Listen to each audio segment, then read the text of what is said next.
புராக் அமைதியானது. மஸ்ஜிதுல் அக்ஸாவை இறை தூதரும் ஜிப்ரீலும் அடைந்த அந்த நொடி அது சாதாரணமான ஒரு பயணம் அல்ல. அது பூமியும் வானமும் சாட்சியாக நின்ற ஒரு தெய்வீக தருணம்.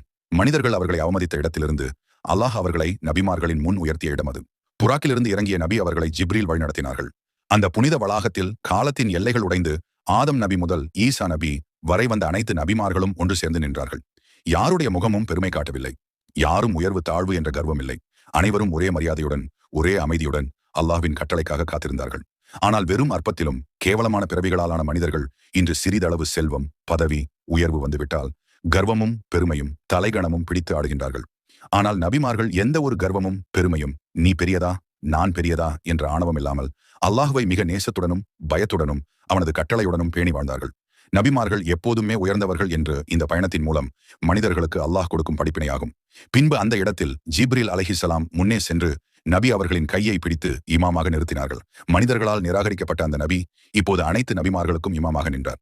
அந்த தொழுகையில் பூமியில் வழிந்த கண்ணீரின் மதிப்பு வானங்களில் உயர்ந்த கௌரவமாக மாறியது. ஒவ்வொரு சஜ்தாவிலும் நபி அவர்களின் இதயத்தில் இருந்த வலி அமைதியாக மாறிக்கொண்டிருந்தது. அல்லாஹ் அவர்களுக்கு சொல்லாமல் சொன்னான், நீ தனிமை அல்ல, உன்னுடன் நபிமார்களின் வரிசை நிற்கிறது. அந்த தொழுகை முடிந்த போது மஸ்ஜிதுல் அக்ஸா சாட்சி நின்றது, மனிதர்கள் இகழ்ந்த ஒருவரை அல்லாஹ் எப்படி உயர்த்தினான் என்பதை. மக்காவில் காயமடைந்த இதயம் அக்ஸாவில் ஆறுதல் பெற்றது. பூமியின் கடைசி எல்லை இங்கே முடிந்தது. வானத்தின் கதவுகள் திறக்க தயாரானது.